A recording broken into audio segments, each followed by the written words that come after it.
안녕하세요. 오늘 리더 문화 아래서 리더의 새로운 역할이라는 주제로 웨비나 2회차를 진행하게 된 HR 코치 안세현입니다. 안녕하세요. 스타트업 HR러 이노건입니다. 네, 지난 강의에 이어서 오늘 이 강의에서는 리더의 세 가지 역할 중 가장 기본이 되는 성과 관리에 대해서 말해보려고 합니다. 오늘 세션 역시 45분에서 50분 정도로 구성이 되어 있고 크게 5파트로 구성이 되어 있습니다. 성과 관리에 대한 개괄적인 내용을 먼저 짚어보고 성과 관리 프레임과 성과 관리에 대한 실질적인 어려움 그리고 효율적인 인적 자원 관리 방법과 그를 위한 기본적인 세션들을 알아보도록 하겠습니다. 혹시 저희를 처음 보시는 분들이 있으실 수 있을 것 같아서 저희 소개부터 먼저 드리겠습니다. 저는 HR 코치 안세현이라고 합니다. 저는 기업 내부에서 20년 정도 HR을 했었고요. 커리어 시작은 삼성전자에서 시작을 해서 글로벌 소프트웨어 기업인 SAP로 옮겨서 10년 정도 한국법인 HR 헤드 겸 HRBP로서 글로벌 HR 프랙티스를 경험했습니다. 이후 스타트업 신으로 옮겨서 지금은 유니콘이 된 스타트업 한국 신용데이터의 피플앤컬처 팀을 리드했습니다. 현재는 업스트림이라는 HR 코칭 회사를 설립하고 다양한 기업들의 조직과 사람 관리 문제를 스스로 풀 수 있도록 외부에서 조언하는 HR 코치로 활동하고 있습니다. 네, 안녕하세요. 저는 스타트업에서 HR하는 이녹원이고요. 첫 번째 커리어는 ST 유니타스에서 시작했고 패션 테크 기업 브랜디, 사회적 기업이자 풀필먼트 테크 기업인 두핸즈 그리고 KCD와 함께하고 있는 신용평가사 KCS를 거쳐서 지금은 오토스테이라는 세차 플랫폼 기업에서 HR 리드를 맡고 있습니다. 반갑습니다. 네, 오늘 강의 주제에 들어가기 전에 먼저 지난번 강의를 한번 되짚어보면 좋을 것 같은데요. 지난번 강의에서 우리가 왜 이제는 조직 문화가 아닌 리더 문화가 필요하다고 했는지 한번 중요한 내용을 짚어보도록 하겠습니다. 네, 사실 저희가 조직 문화가 틀렸다고 했는데요. 정확하게는 조직 문화가 틀린 것이 아니라 조직 문화 전파 방식이 틀렸다라는 말씀을 드렸었죠. 그리고 이렇게 그 이유를 말씀드렸습니다. 첫 번째로 시대와 세대가 변함에 따라 구성원들은 달라졌는데 조직 문화 전파 방식은 여전히 과거에 멈춰 있다는 말씀을 드렸었고요. 두 번째로 이런 변화를 인지하지 못하고 예전처럼 HR이 주도하는 문화 전파 방식에 대한 구성원들의 거부감, 그로 인한 부작용도 짚어보았습니다. 또 컬처덱 같은 글로서 문화를 전파하는 방법이나 피상적인 이벤트로 문화를 전파하는 것에 대한 저희의 비판적인 생각을 밝혔었죠. 네, 이어서 다수의 기업들이 조직 문화에 대해 완전히 잘못 이해하고 있다고도 말씀드렸었는데요. 그 대표적인 오해로 조직 문화는 사실 장거리 마라톤처럼 길게 봐야 하는데 단기적인 기대를 하는 기업들이 많은 현실을 말씀드렸었고 두 번째로 어느 기업에나 정답으로 적용되는 만능 조직 문화 공식이 있다고 믿는 안타까운 현실에 대해서도 이야기를 했었습니다. 마지막으로 꽤 많은 CEO들이 조직 문화를 사람에 대한 투자나 독립우생으로 생각하고 있다는 점을 이야기하면서 조직 문화는 시스템, 나아가 생태계가 되어야 된다고 말씀을 드렸습니다. 네, 1강에서 결국 저희가 하고 싶었었던 말은 이 말이 아닐까 싶은데요. 저희는 조직 문화 자체에 반기를 들기보다는 조직 문화 전파 방식과 그 4개가 완전히 틀렸다는 말을 하고 싶었습니다. 저희는 문화는 실질이 되어야 하고 실질은 덱이나 이벤트가 아닌 사람으로 표현되고 전파되어야 한다고 생각합니다. 네, 바로 여기서 이제 저희가 얘기했던 리더 문화의 정의가 나오게 되는데요. 앞서 문화는 사람이 주체가 되어 전파되어야 한다고 말씀드렸었는데요. 우리는 그 대표적인 사람이 리더라고 생각을 합니다. 그러기 위해 리더가 조직 문화의 표본이 되어서 단지 조직의 성과만 창출하는 것을 넘어 조직 문화 전파와 인재 밀도 관리까지 책임을 지는 것, 그리고 CEO와 HR이 이를 지원하는 역할로 전환되어야 한다고 생각을 합니다. 바로 이것이 우리가 말하는 리더 문화입니다. 지금까지 지난 시간 얘기했던 리더 문화에 대해서 짧게 되짚어 봤는데요. 오늘 진행하는 이 강에서는 리더 문화 아래서 리더의 3가지 역할인 성과 관리, 조직 문화 전파, 그리고 인재 밀도 관리 중에서 성과 관리에 대해서 자세히 알아보도록 하겠습니다. 본격적으로 성과 관리를 얘기하기 전에 먼저 한번 얘기해 보면 좋을 것이 리더 문화를 얘기하는데 왜 갑자기 성과 관리나 인재 밀도 관리가 나오는지 궁금해 하실 수 있을 것 같아요. 왜 이 3가지가 함께 가야 될까요? 그건 바로 문화는 사실 일과 사람을 떼고는 존재할 수가 없기 때문입니다. 우리는 회사에 일이라는 목적을 가지고 모인 사람이기 때문이죠. 문화는 그 속에서 창출되는 겁니다. 그래서 리더 문화는 반드시 일과 문화, 사람을 함께 봐야 한다는 말씀을 먼저 드리고 성과 관리를 얘기해 보겠습니다. 자, 그럼 먼저 성과 관리가 도대체 뭔지부터 한번 짚어보면 좋을 것 같은데요. 우리가 뭔가를 딥다이브 할 때 먼저 단어의 의미를 찾아 음절 하나씩 분해해보면 도움이 되는데, 먼저 성과 관리라는 말을 한자로 살펴보면 이룰성의 과실과로 한마디로 이루어낸 결과라는 뜻입니다. 이걸 편하게 풀어서 생각해보면 조직에서 기대한 목표를 이루어낸 결과값이라고 할 수 있을 것 같고요. 관리는 주관할 관에 다스릴 이라는 한자의 조합인데요. 직역하면 누군가 주관하여 다스린다는 좀 딱딱한 표현이 되기 때문에 가장 적절한 비유를 찾아서 설명해보면 마치 오케스트라의 지휘자처럼 조직을 지휘하고 통솔하고 조정하고 지원하고 연결하는 과정으로 말할 수 있겠습니다. 그런데 성과관리라는 단어만 보면 주어, 즉 누가 무엇을 한다는 내용이 없는데요. 그렇다면 누가 성과를 내고 누가 관리를 할까요? 이 슬라이드는 1강에서 공유했던 리더가 일 잘한다는 것이 어떤 것일까에 대한 내용입니다. 리더는 다른 사람을 통해 성과를 만들어내는 역할을 가진 사람이다 라는 말을 했었죠. 그러니 리더가 일을 잘한다는 건 내가 일을 잘하는 것이 아니라 내 팀 구성원이 일을 잘하는 것이고요. 힌트가 됐을까요?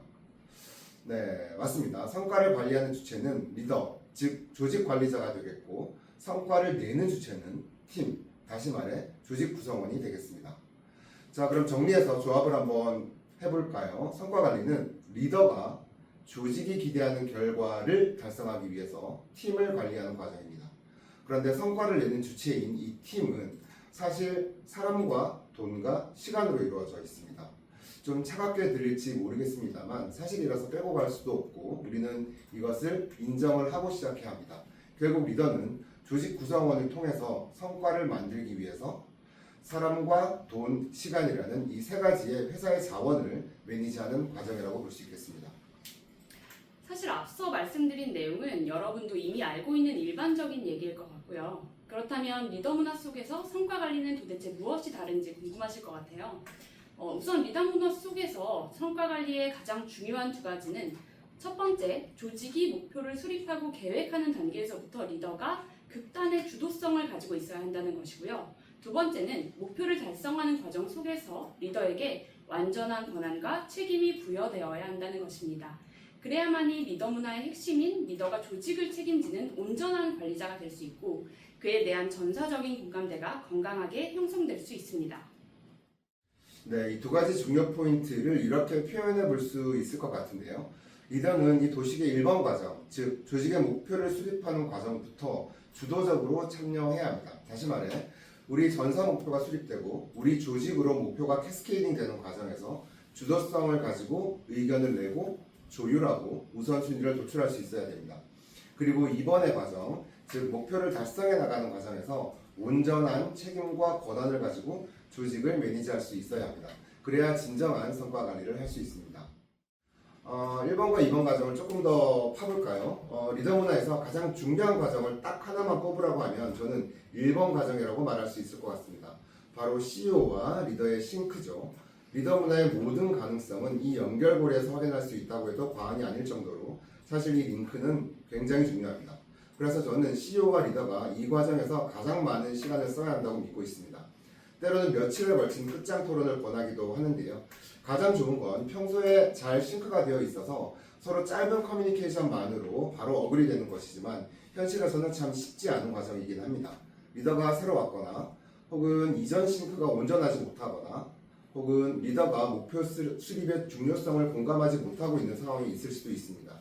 또는 전사 상황이 바뀌어서 그 전에 싱크가 깨어졌을 수도 있겠죠. 그럼에도 이 과정은 정말 중요하기 때문에 CEO와 리더는 많은 시간과 노력을 쏟아 넣어서 합의된 목표 설정을 이뤄낼 수 있도록 해야 합니다. 그러나 그런 노력을 많이 했음에도 어그리가 잘 되지 않는 경우도 있을 수 있겠죠. 그럴 때는 저는 차선으로 완벽하게 커밋하자고 얘기를 합니다. 여기서 중요한 건 어그리도 커밋도 아닌 디스어그리 상태로 목표 수립에 대한 결론이 내려지는 것이 최악의 케이스라는 겁니다. 이럴 경우 이후 모든 단계에서 계속해서 문제가 생길 수밖에 없습니다. 당연히 기대한 결과값을 도출하기도 어려워지고요. 그렇기 때문에 CEO와 리더는 이 1번 단계에서 완전한 싱크를 만들어야 합니다. CEO가 시켜서 또는 까라면 까야지 식의 어그리도 안 되고 일단 해보면 CEO도 이게 안 된다는 걸 알게 될 거야 라는 식의 커밋도 안 됩니다. 상호 간의 동의를 넘어 공감까지 갈 수 있는 그야말로 완전한 싱크를 도출해내야만 합니다.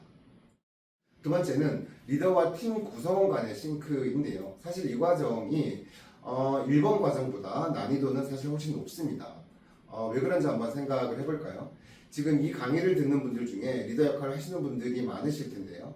어떤 목표에 대해서 CEO와 싱크를 나눈 뒤 그 내용을 들고 조직의 상황을 전해야 할 때 느꼈던 약간의 막막함이나 곤란함, 아마 한 번쯤은 다들 경험이 있으실 겁니다. 이렇게 팀 리드와 구성원 간의 싱크가 어려운 몇 가지 이유들이 존재하는데요. 먼저 구성원 간의 정보의 비대칭성입니다. 이건 아주 당연합니다. CEO는 물론이고 리더가 가지고 있는 정보의 크기와 구성원의 정보의 양은 상당한 차이를 가지고 있습니다. 크기뿐 아니라 질적으로도 매우 다릅니다.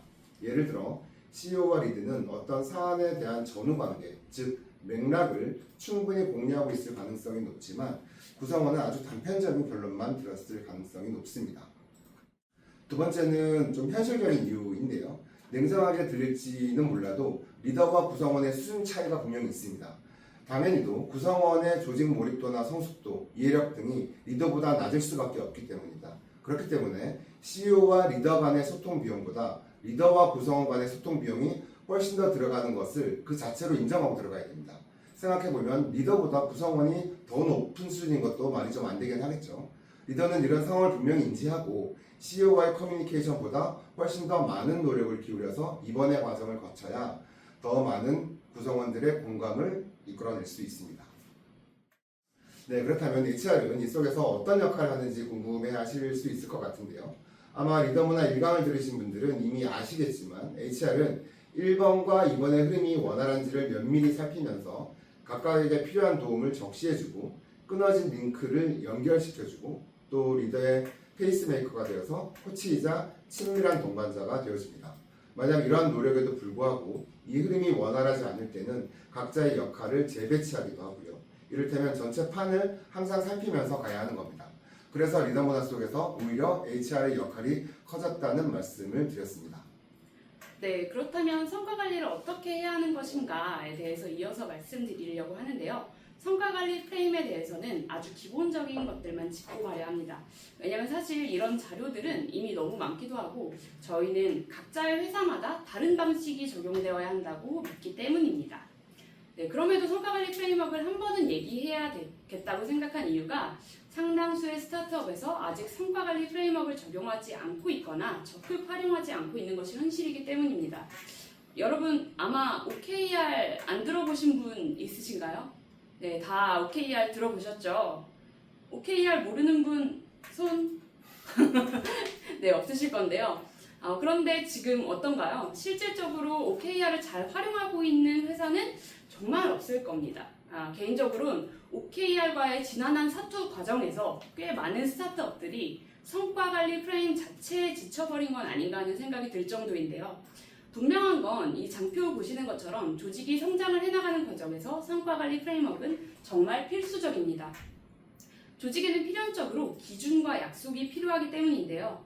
만약 이런 기준과 약속 없이 모두가 한마음 한뜻으로 그냥 열심히 하겠지라고 생각을 하고 개별적인 성과 관리를 하고 있다면 지금이라도 우리 조직에 맞는 성과 관리 프레임워크를 고민해 보시기 바랍니다. 조직은 조직다워야 합니다. 제가 꽤 비장하게 성과 관리 프레임워크의 중요성을 말씀드렸지만 앞서 말씀드린 듯 이미 그런 자료들이 너무 많기 때문에 이 시간에는 아주 간단하게만 말씀드리겠습니다. 먼저 일반적인 성과 목표 수립 방법을 짚어보려고 하는데요. 성과 목표를 수립할 때 가장 중요한 4가지 요소가 있습니다. 저는 어떤 프로젝트를 하건 이 4가지를 가장 중점적으로 도출하고 세부 기획을 시작하는데요. 바로 왜, 누가, 언제까지, 얼마만큼입니다. 일반적으로는 이걸 목적, 담당자, 기한, 목표라고 부르는데요. 개인적으로 여기서 가장 중요하다고 생각하는 것이 바로 why, 즉 이 일을 왜 해야 하는지에 대한 이유와 공감이 모든 일의 출발점이라고 생각합니다. 특히 최근의 구성원들은 이 why가 정말 중요하잖아요. why가 명확하게 이해되지 않으면 목표의 싱크부터 몰입까지 상당한 영향을 미친다는 걸 여러분들도 다 알고 계실 거예요. 그래도 다행인 건 예전과 다르게 요즘 기업들은 이 왜를 설명하는 것에 꽤 많은 공을 들이고 있지만 저는 좀 과감하게 이 왜를 설명하는 것에 전체 에너지의 50%를 써도 과하지 않다고 생각합니다.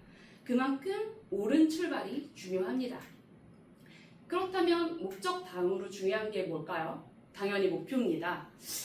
좀 잔인하게 들리실지 모르겠지만 결과가 없는 조직은 존재 이유가 없습니다. 목적과 목표를 살짝 혼동하시는 분들이 있을까봐 제가 짧게 설명을 드릴 텐데요. 목적은 우리가 왜 이 기획을 해야 하는지, 또 이 프로젝트를 통해 어떤 문제를 해결하고 싶은지에 대한 답이라고 생각하시면 되고요. 목표는 우리가 이 프로젝트에 성공했다면 달성될 정량적인 값 혹은 완결 그림입니다. 쉽게 말해 목표는 최종 결과값이라고 생각하시면 될 것 같아요. 목적은 출발 지점, 목표는 도달 지점 이렇게 기억하시면 되겠습니다. 목적에 따라서 목표가 다시 두 가지로 나뉘는데요. 지표 달성이 우위에 있는 목표가 있는가 하면 문제 해결이 우위에 있는 목표도 있습니다. 제가 갑자기 왜 목적과 목표에 대한 이야기를 설명드리냐 하면 꽤 많은 기업들이 목표는 반드시 정량적이어야 한다라고 생각하기 때문입니다. 그건 평가의 효율성 때문이지 그런 사후 판단을 제외한다면 목표가 무조건 정량 목표여야 하는 이유는 없다고 생각합니다. 조직의 상황에 따라 또 목적에 따라 아니면 기대하는 결과값에 따라 어떤 경우는 행동지향적인, 다시 말해서 어떤 것을 수행했다라는 것 자체가 목표가 될 수도 있습니다.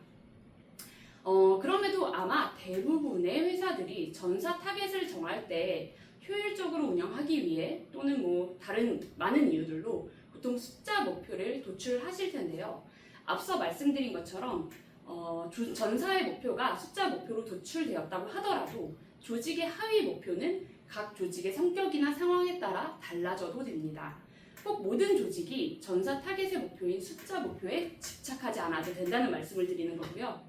어떤 조직은 숫자 목표의 일부분이 캐스케이딩 될 수도 있고 HR 같은 지원 조직의 경우 숫자 목표를 캐스케이드 다운 받지 못할 수도 있습니다. 중요한 건 숫자 목표의 일부를 분할받는 것이 아니라 우리 조직의 목표, 그러니까 전사 타겟에 얼마나 기여하느냐 또 어떻게 기여하느냐가 중요하다는 말씀을 드립니다. 방식은 열어두고 임팩트를 고민하는 것이 훨씬 효율적입니다. 여기서 한 뎁스 더 내려가 볼까요? 팀 내에서 여러 명이 동일한 직무를 하는 조직은 개인의 목표를 할당하기가 정말 수월하죠. 예를 들어 영업 조직이나 CS 조직 같은 경우에는 하나의 목표를 캐스케이딩해서 그 목표를 모든 개인에게 적용해서 평가하기가 매우 수월할 겁니다. 그러나 직무별로 차이가 있는 마케팅 조직, 예를 들면 퍼포먼스 마케팅, 콘텐츠 마케팅 여러 직무 분할이 되어 있죠. 아니면 파이낸스처럼 각 팀 내에서 각각의 리소스가 다양한 직무를 담당하게 될 때에는 어떤 사람은 전사 타겟과 개인의 목표를 얼라인 시킬 수 있지만 그럴 수 없는 인디비주얼도 있을 겁니다. 이런 경우 숫자를 억지로 연결하는 것에 지나치게 몰두해서 시간 낭비하지 않는 것이 좋습니다. 대신 전사 목표에 최대한의 기여를 할 수 있는 목표를 설계해 주시면 됩니다. 네, 아마 다양한 목표 수립 프레임워크들이 존재하고 기업별로 자신들에게 맞는 제도들을 도입해서 잘 운영하고 계실 텐데요. 제가 보여드리는 이 두 가지 외에도 여러 방식들이 있지만 중요한 것은 완벽한 도구가 아니라 우리 회사에 가장 적합한 도구를 채택하고 그걸 일관성 있게 잘 사용하는 것이 중요하다고 생각합니다. 많이들 사용하시는 기본적인 목표 수립 2개 정도를 소개해드려보면 먼저 제가 살짝 디스를 하긴 했지만 가장 유명한 OKR이 있죠. 그리고 가중목, 가장 중요한 목표도 있습니다. 기업에 따라 노스스타 매트릭스나 OMTM이라고 표현하기도 하는데요. 어떤 프레임워크가 좋다, 좋지 않다고 말씀드리는 어렵고 우리 조직에 또는 시기에 맞는 가장 적합한 방식을 선택해서 사용하시길 추천드리겠습니다. 그것보다 중요한 건 사실 리더 문화 속에서 리더가 어떻게 성과 관리를 하느냐인데요. 저희는 리더의 역할을 이 두 가지로 봅니다. 먼저 PDCA, 즉 Plan, Do, Check, Action, 그리고 ERRC인데요. 리더는 사람, 돈, 시간이라는 자원을 두고 이 두 가지를 반복하면서 현황과 이슈에 대한 대응을 고민해야 합니다. 즉, 목표에 대한 플랜을 세우고 실행하고 지속적으로 체크하고 다시 액트하면서 제거하거나 강화시키거나 또는 축소하고 창조하는 판단을 적절하게 확인하여 피드백할 수 있어야 합니다. 리더의 성과 관리는 목표 수립과 PDCA, ERRC의 지속적인 반복입니다. 네, 지금까지 목표를 수립하는 과정에서 중요하게 챙겨봐야 할 것들과 성과관리 프레임워크에 대해서 알아봤는데요. 사실 목표를 수립하고 구성원과 온라인하는 과정이 정말 중요하다고 말씀을 드린 만큼 실제로 여러분들이 마주할 수도 있는 질문들을 얘기해보면 좋을 것 같은데요. 완전한 싱크라고 했지만 실제로 이걸 해보면 정말 쉽지 않은 부분인 것을 저 또한 잘 알고 있습니다. 먼저 가장 많이 나오는 질문은 이걸 왜 해야 하나요? 또는 이게 저희의 우선순위가 맞나요? 라는 질문입니다. 실제로 이런 질문은 그냥 리더들에게 일상으로 느껴진다고 해도 과언이 아닐 것 같은데요. 사실 이 질문이 나오는 근본적인 원인은 앞서 말씀드린 정보의 비대칭성이 가장 큰 이유입니다. 아무리 소통이 원활하게 흐르는 조직이라고 해도 어떤 조직이든 항상 일시적인 정보의 비대칭성이 존재할 수밖에 없습니다.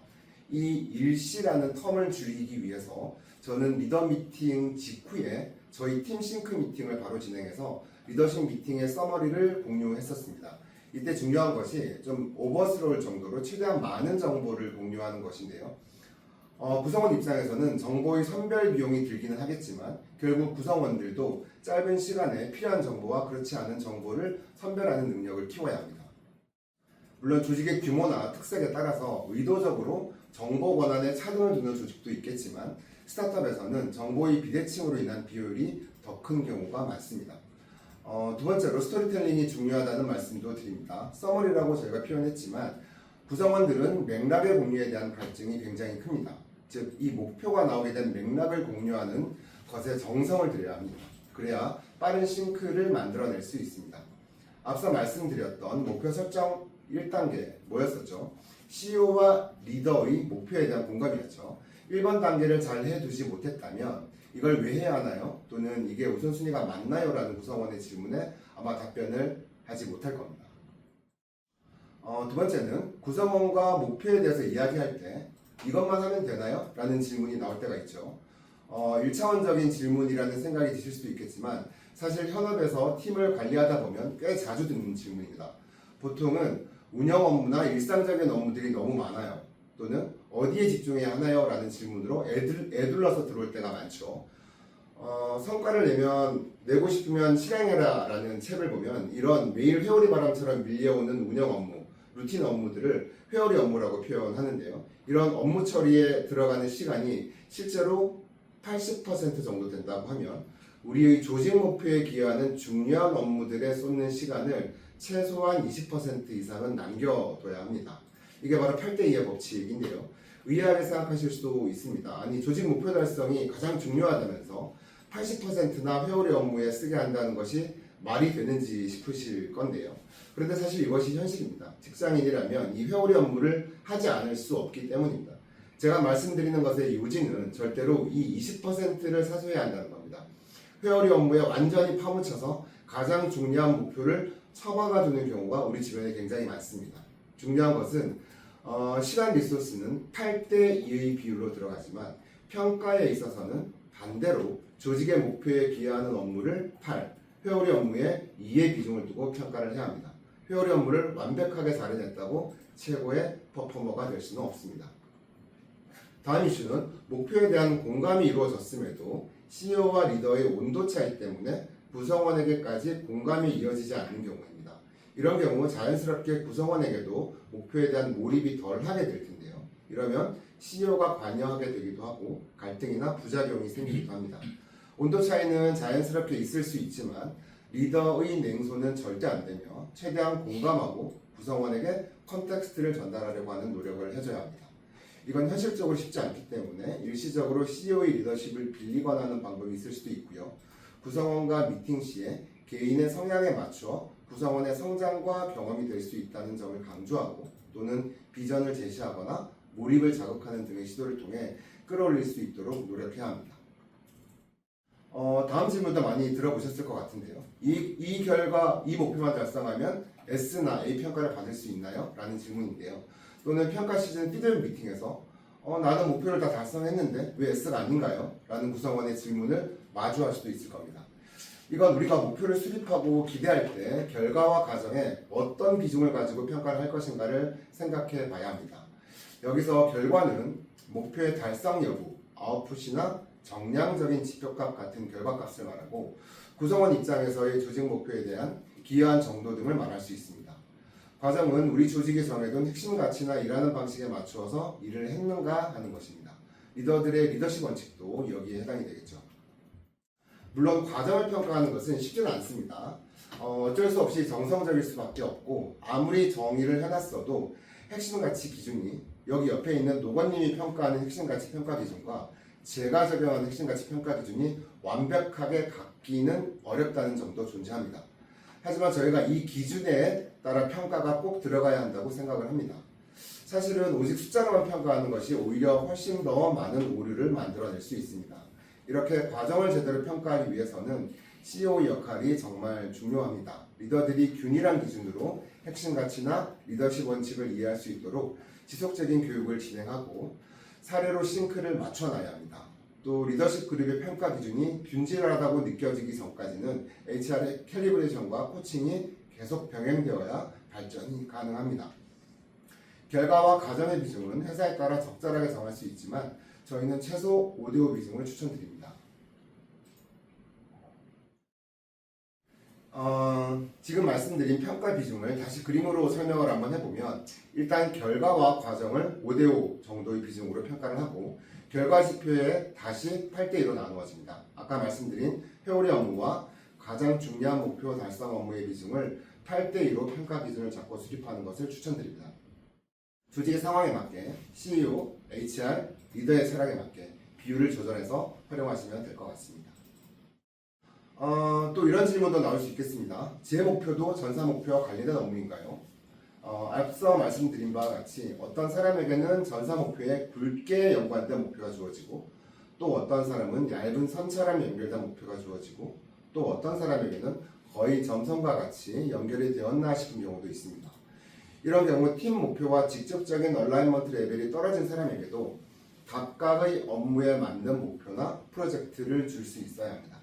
분기나 월에 달성한 업무를 주고 오퍼레이션 업무 위주의 구성원이라고 하더라도 TF나 프로젝트 성격의 업무에 참여하도록 하는 것이 좋습니다. 물론 최선은 굵은 줄기로 엮어주는 것이 가장 좋긴 하지만 현실에서는 업무 특성 등으로 쉽지가 않죠. 모두에게 굵은 연결된 목표를 배분하기 위해 고생할 필요는 없습니다. 비록 얇은 줄기더라도 해당 프로젝트의 의미나 기여도를 강조하고 장기적으로 충분히 중요하다고 동기부여를 해주는 것이 중요합니다. 이런 노력이 지속되어야 구성원의 몰입도가 떨어지지 않게 유지시킬 수 있습니다. 또 리소스를 배분하면서 생기는 가장 큰 문제는 물리적으로 시간이나 인원이 부족할 때죠. 특히나 스타트업의 핸즈온 리더들은 이게 가장 크게 느껴지실 텐데요.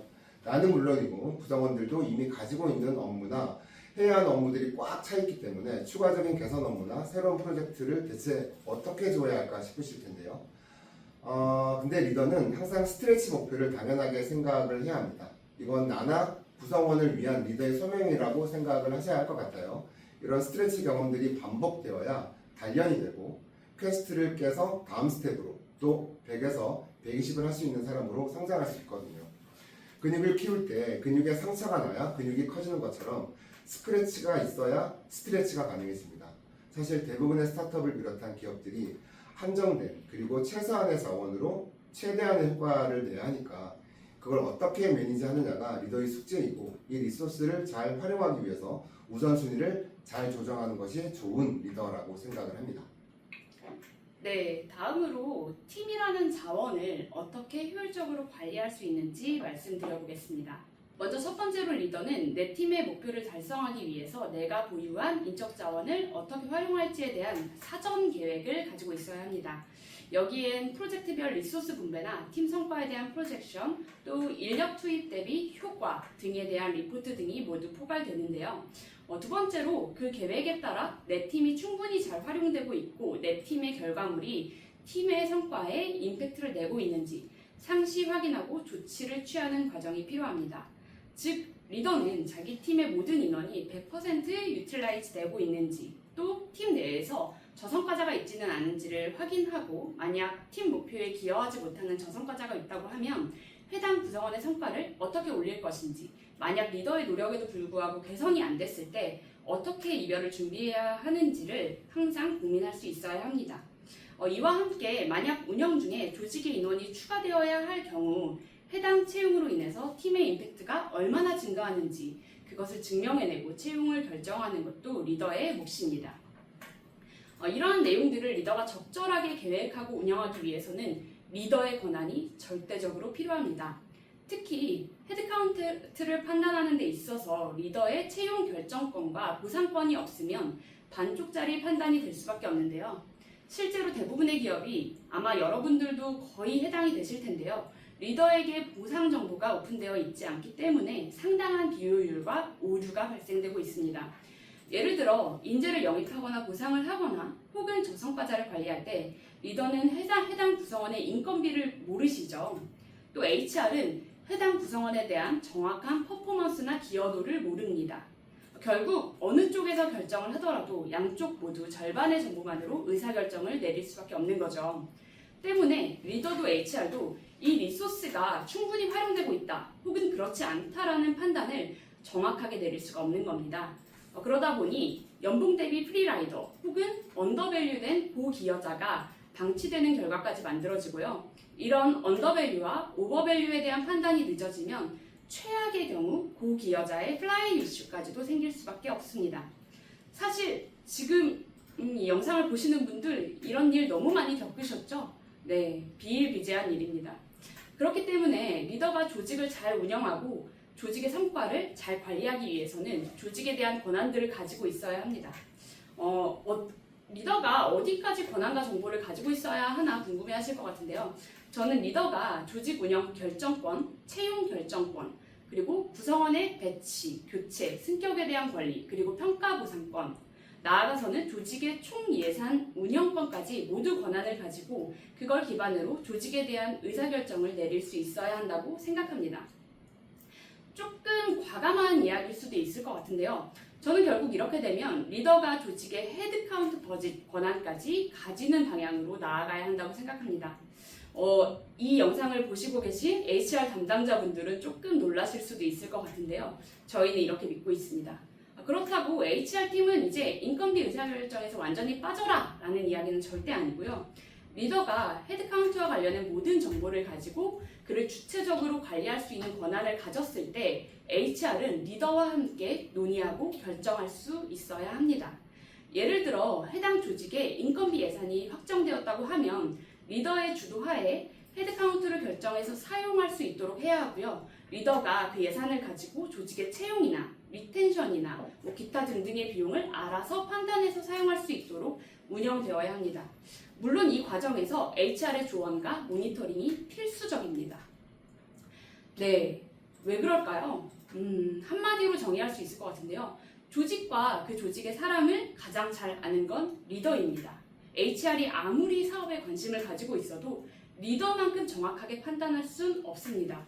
우리 조직의 구성원에 대해서 판단을 내릴 때 이분의 보상을 높여서 락인시키는 게 좋을지 아니면 이분의 이탈을 감수하고 외부에서 새로운 사람을 뽑는 게 좋을지 그 채용하는 사람이 주니어여야 할지 시니어여야 할지는 리더가 가장 잘 알고 있거든요.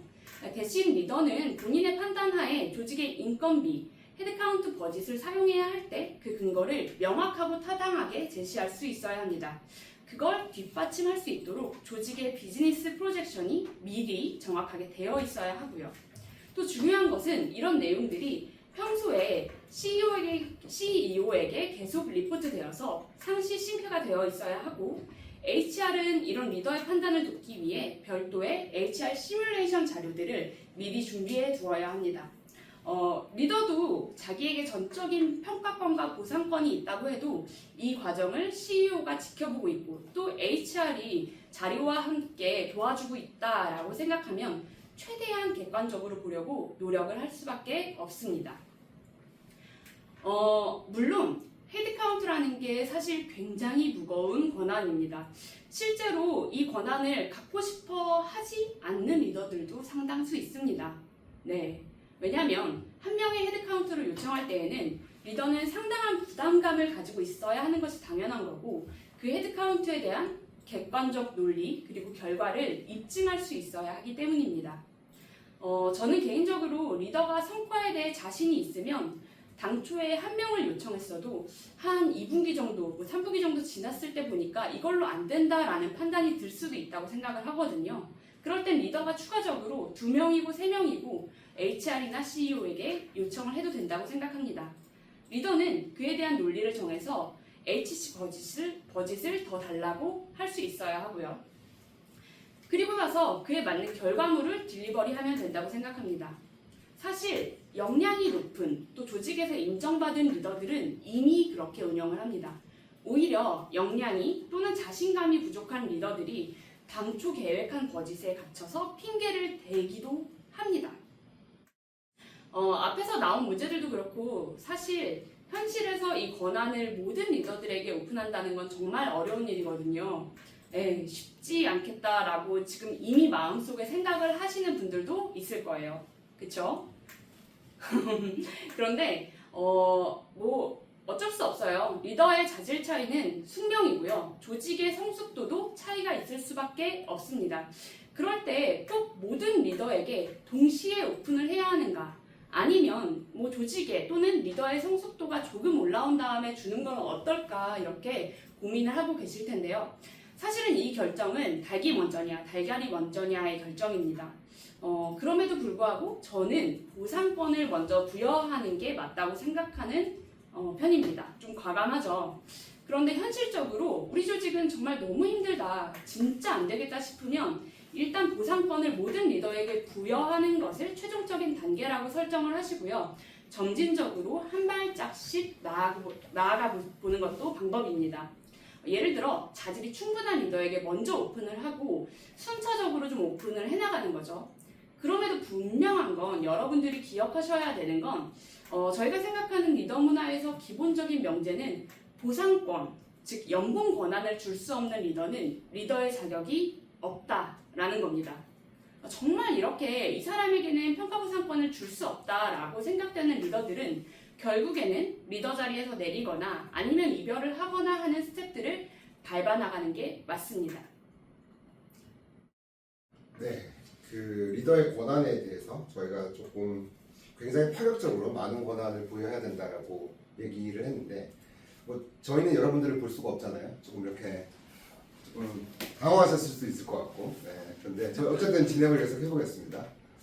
네, 이렇게 목표와 업무들을 배분하고 나면 그것들이 잘 진행되고 있는지 아까 언급했던 오케스트라의 지휘자처럼 잘 조율하고 필요한 지시나 지원을 해야 될 텐데요. 사람과 시간을 어떤 주기로 누구와 어떤 방법으로 관리하는 것이 좋을지 하나씩 짧게 살펴보도록 하겠습니다. 일의 진척 상황이나 사람의 상태를 확인하는 세션들을 기본적인 주기 단위로 한번 구분을 해봤는데요. 주로 데일리, 위클리, 먼슬리로 운영이 되고 있을 거고 분기나 연 단위로의 미팅도 이루어지게 될 텐데요. 하나씩 특징들을 살펴보도록 하겠습니다. 먼저 데일리로 매일 짧게 체크를 하시는 분들이 있으실 거예요. 이제 시간 부족 등의 이유로 데일리 싱크를 하시는 분들이 많지는 않겠지만 스프린트로 일할 때에는 데일리 스크럼을 하는 경우도 종종 있습니다. 1일 보고 등의 형식도 있으실 것 같고요. 매일 체크하는 경우는 보통 시간을 짧게 해서 개인이 주도하여 당일의 업무나 이슈를 간단하게 공유를 합니다.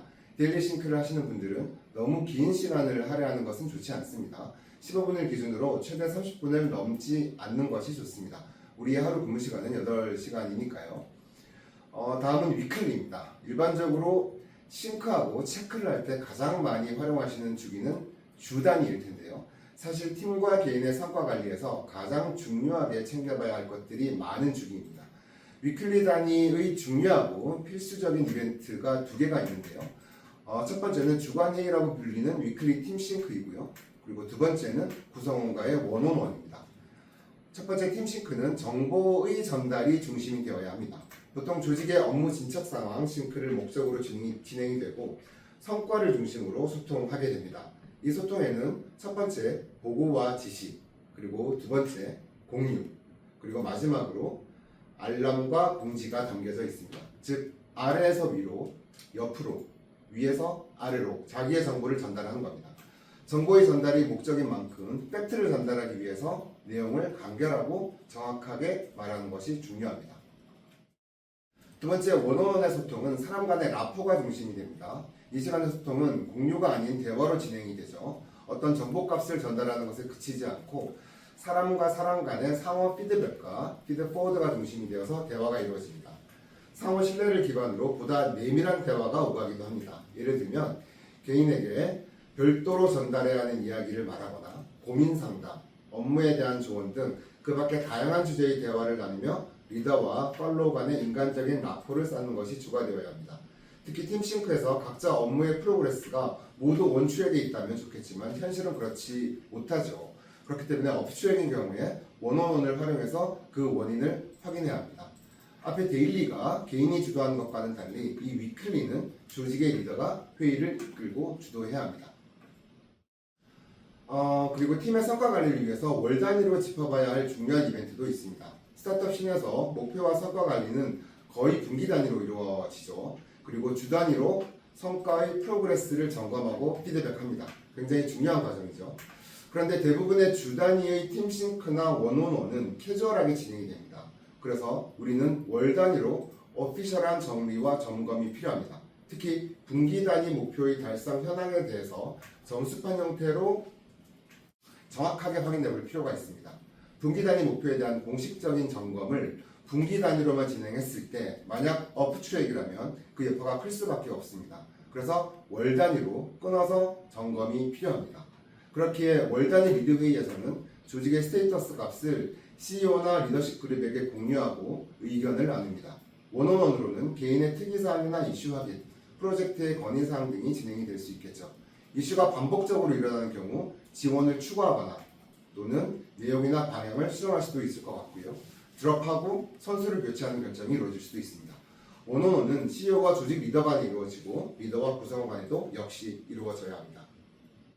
다음은 분기입니다. 대부분의 스타트업에서 목표 성과 관리가 분기 단위로 이루어지기 때문에 CEO, 리더, HR이 가장 바쁜 시기입니다. 우리가 세운 목표가 달성이 되었는지 확인하고 회고하고 피드백하고 다음 분기의 목표를 수립합니다. 보통 구성원, 리더, HR이 모두 모여서 전체적으로 포멀하게 함께 리뷰하고 기록을 남기는 형태를 띠게 되는데요. 많은 기업에서 분기 리뷰에 방점을 두는 경우가 많습니다. 물론 분기 리뷰는 회사의 공식적인 리뷰이기 때문에 당연히 중요합니다. 그런데 앞서 말씀드렸던 위클리, 먼슬리 주기로 점검과 싱크, 피드백이 잘 이루어졌다면 분기 단위 리뷰를 훨씬 더 쉽고 빠르게 진행할 수 있습니다. 네, 1대1 체크인을 할 때도 중요하게 생각하는 것들도 한번 짚어보면 좋을 것 같은데요. 1대1 체크인 시는 일이 잘 되도록 그리고 성과 달성이 되도록 성과 진척 상황을 확인하고 구성원의 상태값과 업무 방식의 하우에 대해서도 모두 함께 체크를 해줘야 합니다. 정기적으로 원온원이 진행되어도 업무의 진척 정도만 파악하다 보면 개인의 몰입도가 떨어질 수 있는데요.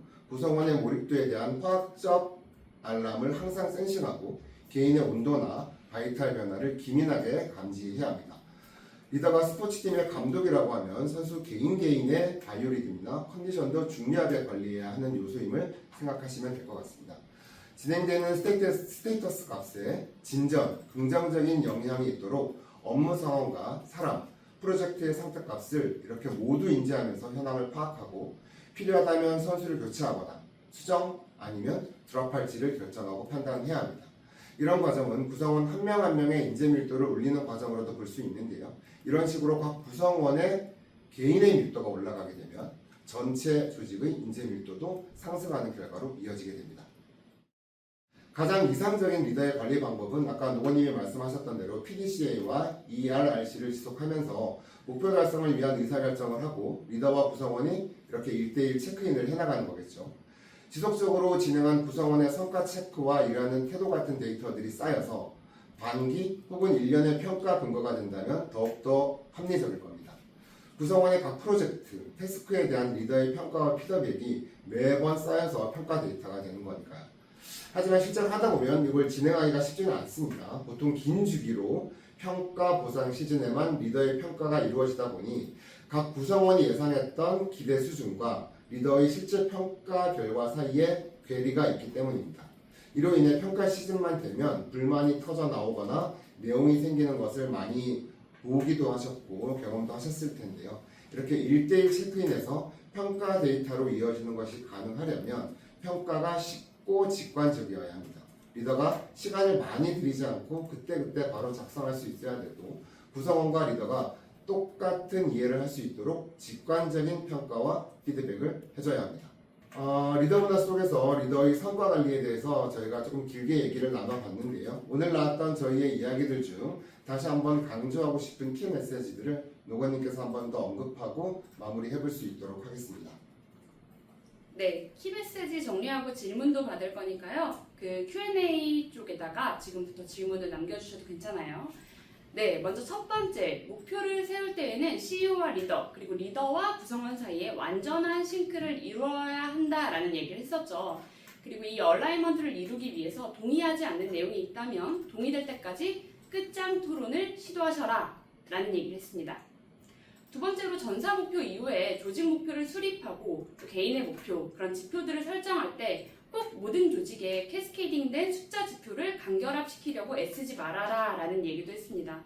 조직의 특성에 따라 전사 목표에 임팩을 줄 수 있는 목표를 설정하면 되는 거고요. 약한 결합이어도 구성원에게 동기부여를 해서 구성원이 성장하고 기여할 수 있다라는 것들을 설명할 수 있으면 됩니다. 네, 세 번째로 우리는 목표에 집중을 해야 하지만 실제 우리의 일상 속의 리소스의 80%는 운영 업무에 사용될 수밖에 없다라는 걸 인정하자라고 얘기했고요. 그러나 반대로 평가를 할 때에는 조직의 목표에 기여한 것, 그러니까 8대2 중에서 2에 더 많은 비중을 둬서 평가를 해야 한다라는 얘기를 했습니다. 반대로 8대2를 뒤집어서 생각하면 될 것 같아요. 네 번째로 성과 관리에 있어 리더의 역할을 한번 정리해보면 목표를 설정하고 이 설정한 목표에 맞춘 PDCA 그리고 ERRC를 반복적으로 실행하는 것이라고 간결하게 말씀을 드렸고요. 가장 중요한 얘기죠. 다섯 번째로 리더가 성과나 조직에 대한 관리를 온전히 잘 할 수 있도록 하려면 리더에게 평가와 보상에 대한 전권을 줘야 한다. 여기서 말한 권한들은 채용 결정권, 조직 총예산 운영권, 보상권, 그리고 조직 운영권 등 모든 것들을 포괄하는 것이라고 말씀드렸습니다. 네, 마지막으로 리더의 역할은 단지 내용을 전달하고 이해시키는 것만이 아니고 구성원이 목표와 역할에 대해 공감하고 진정으로 몰입할 수 있도록 하는 것이 좋은 리더다. 이를 위한 방법으로는 리더와 구성원의 성향에 맞게 고민해서 의미부여, 비전 제시, 성장 자극, 그리고 경험과 보상 등에 대한 내용들을 토대로 좀 라포를 쌓아가시라 라는 말씀을 드렸습니다. 네, 지금까지 저희 2강을 들어주셔서 감사하고요. 3강이 남아 있습니다. 3강이 저희 이재능 리더 문화의 핵심입니다. 네, 요거는 저희 원티드 통해서 다시 한번 말씀드릴 거고요. 2강을 들으신 지금 여기 계시는 분들 중에서 아직 1강을 안 들으신 분이 있으면 순서에 상관없으니까 1강을 들으시기 위해서는 저희 업스트림 유튜브 채널에 참고하시면 보실 수 있습니다. 그리고 오늘 자료도 저희가 웨비나 자료 다 공유 드릴 테니까요. 노트 테이킹 못 하셨다고 해도 너무 놀라지 않으셔도 되고요. 지금부터 여러분들이 질문 주신 것들에 대해서 너무 재미있는 질문들이 많아서 제가 좀 답변을 드려볼게요. Q&A 게시판에 질문을 남겨주시고요. 앞서 남긴 질문들을 보면서 저희가 좀 답변을 드려보겠습니다. 바로 이어서 진행할게요. 네. 첫 번째 질문인데요. 캘리브레이션 미팅은 부정적인 부분도 있는 듯 합니다. 특히 CEO와 HR이 업무와 인원을 잘 알면 좋은데 그게 아니면 반감이 더 생기더라 라는 질문을 주셨는데요. 사실 이거 제가 질문할 답변 드릴 수 있을 것 같아요. 그럴 수도 있어요. 그런데 평소에 CEO와 HR이 조직 그리고 구성원에 대해서 파악을 하고 계셔야 된다가 저희의 전제입니다. 저희가 계속 리더를 중심으로 말씀을 드리다 보니까 리더가 HR에 대한 이해도 그리고 권한을 가져야 된다라는 이야기의 강점을 가지고 말씀을 드렸는데요. 반대로 HR은 사업적인 인사이트 그리고 정보 공유에 대해서 굉장히 기민하게 촉을 세우고 있으셔야 되고요. 그 말은 누가 어떻게 일을 하는지, 어떤 성과를 냈는지, 어떤 방식으로 일을 하는지에 대해서 수시로 모니터링, 싱크되어 있어야 한다는 전제를 깔고 있습니다. 그래서 저 같은 경우는 실제로 사업 미팅에 다 들어갑니다. 처음에 저희 대표님한테도 처음부터 말씀을 드렸어요. 저는 HR이지만 사업 미팅에 다 들어가서 우리 사업의 움직임 그리고 구성원들의 그런 어떤 퍼포먼스를 제가 긴밀히 파악을 해야 합니다라는 전제로 입사를 했고요. 그렇게 하고 있습니다. 네, 그 캘리브레이션 미팅은 우리말로 하면 조정 미팅이겠죠. 저희가 말씀드리는 리더 문화는 리더에게 굉장한 책임과 권한이 주어져야 된다라는 철학을 깔고 있습니다. 근데 리더에게 절대적인 권한이 주어져야 되지만 이 캘리브레이션 미팅은 이런 리더의 권한을 견제와 균형을 맞춰주는 체크 앤 밸런스 기능을 합니다. 그래서 리더가 구성원에 대한 보상에 대한 권한, 평가에 대한 절대적인 권한, 구성원의 보상 결정권을 가져야 된다는 게 저희의 생각이고 그렇다고 하더라도 그 리더의 리더인 CEO와 HR이 그 부분에 대해서 충분히 챌린지할 수 있겠죠. 리더가 옆에서 보고 있는, 위에서 보고 있는 CEO와 HR이 다른 의견을 낼 수도 있습니다. 근데 리더의 생각이 확실하다면 그 챌린지에 대해서 본인이 정확하게 디펜스를 할 수 있어야 되고요. 이런 캘리브레이션 미팅을 통해서 리더의 뷰뿐만이 아니라 다른 리더의 뷰, 그리고 HR의 뷰를 충분히 다양하게 접할 수 있게 되고요. 그런 의견들을 충분히 들었음에도 리더가 그런 판단을 한다라고 하면 저는 CEO와 HR은 리스펙을 해야 된다고 생각합니다. 그래서 이 캘리브레이션 미팅의 효용은 체크 앤 밸런스다라고 이해를 해주시면 좋을 것 같습니다. 네, 그 두 번째 질문인데요. 내 조직이 충분히 유틸라이즈 되고 있는지 관리할 수 있는 툴을 회사에서 제공하기도 하나요? 대부분 엑셀로 나름대로 논리를 만드는 팀장들이 많을 것 같은데 조직이나 HR에서 이런 것에 신경을 쓰고 있는 좋은 케이스가 있는지 궁금합니다. 라고 말씀해 주는데요. 이것도 먼저 제가 답변 드리자면 사실 저는 조직에서 리더가 이런 엑셀로 구성원의 멤버스를 관리한다든지 그런 것들을 정말 지양하자라고 주장하는 HR이고요.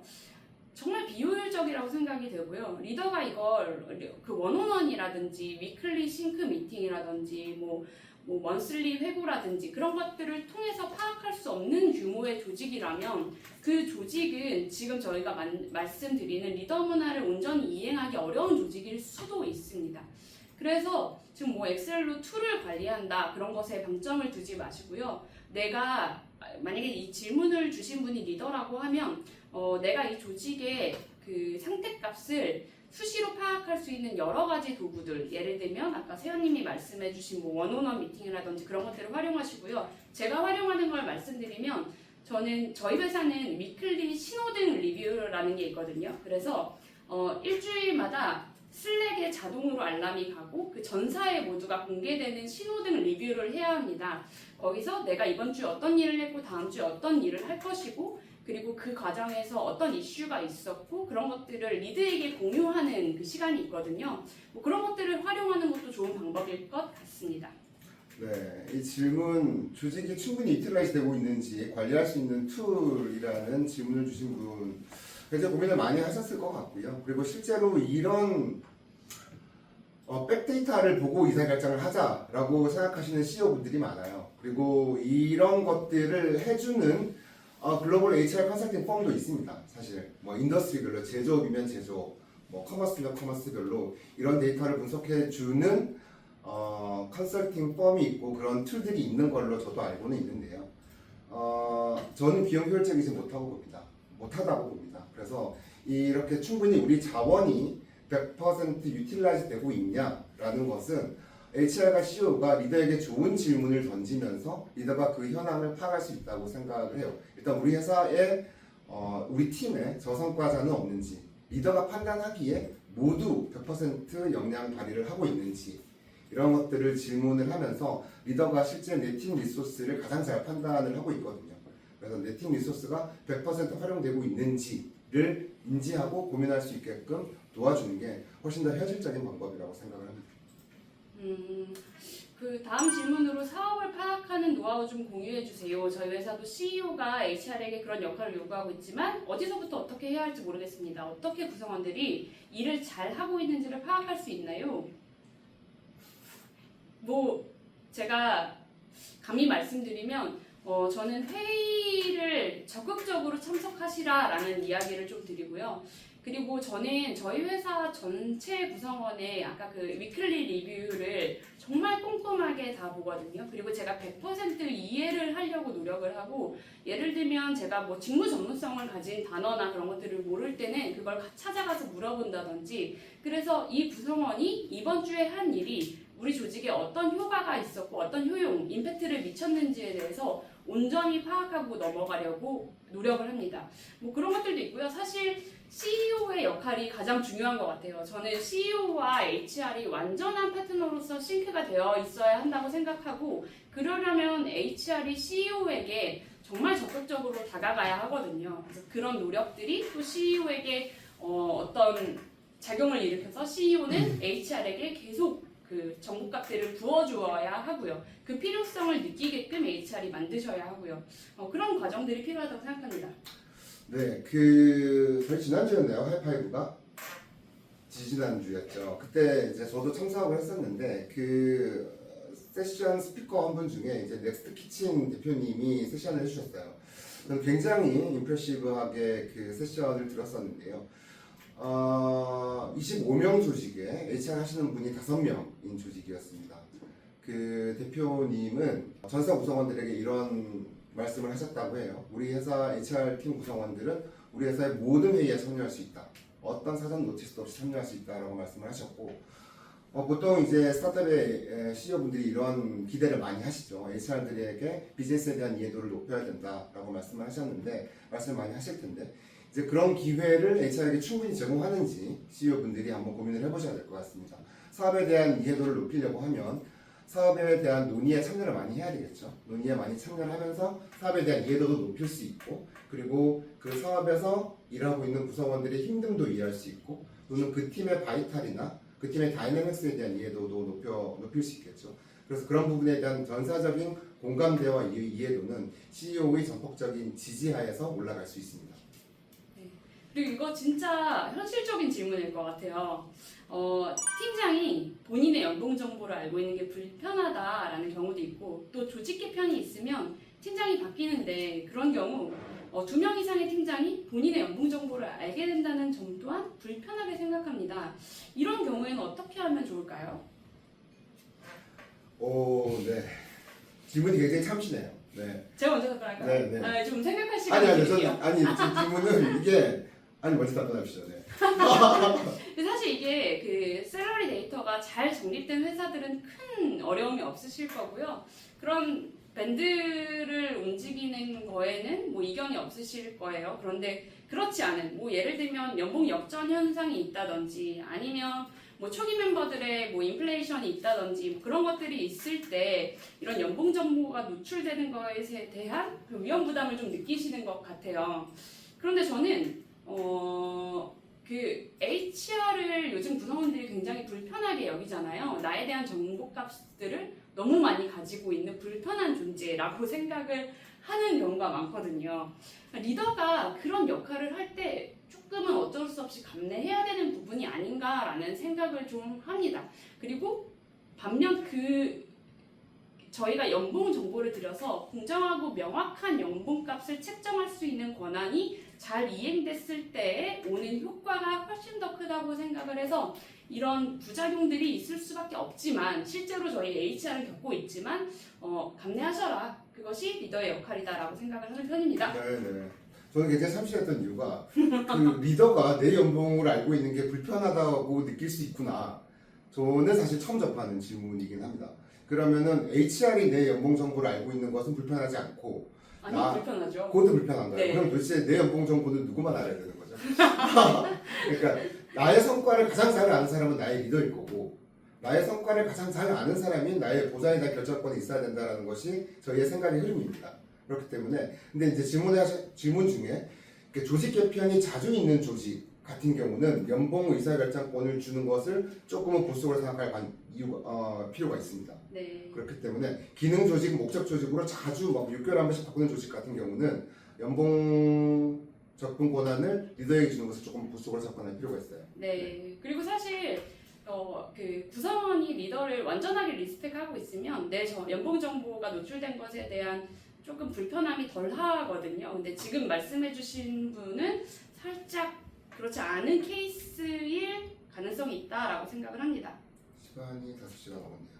네, 마지막 질문 하나만 더 해볼까요? 네. 이거 360도 평가에 대해서 한번 얘기해볼까요? 네. 그 리더의 권한이 큰 경우에 해당 리더의 구성원에 대한 평가와 목표 설정이 공정한지 여부는 어떻게 평가하는 게 가장 바람직할지. 그래서 항상 360도 평가에 대해서, 그러니까 다면평가, 구성원들의 다면평가에 대해서 고민하는 중입니다 라고 질문 주셨는데요. 이것도 진짜 현실적인 질문일 것 같아요. 네, 그렇죠. 그 360도 평가를 뭐 다양하게 해석할 수 있을 것 같은데요. 예를 들어 리더가 구성원을 일방적으로 평가하는 것 대신에 리더에 대한 평가를 구성원이 하는 경우도 있고요. 또는 다이렉트 리포트 관계 간의 상하 관계에서만 평가가 이루어지는 게 아니라 피어의 평가를 반영하는 것도 역시 다면 평가의 일부이겠죠. 저는 여기에 대해서 조금은 보수적일 수도 있을 것 같은데요.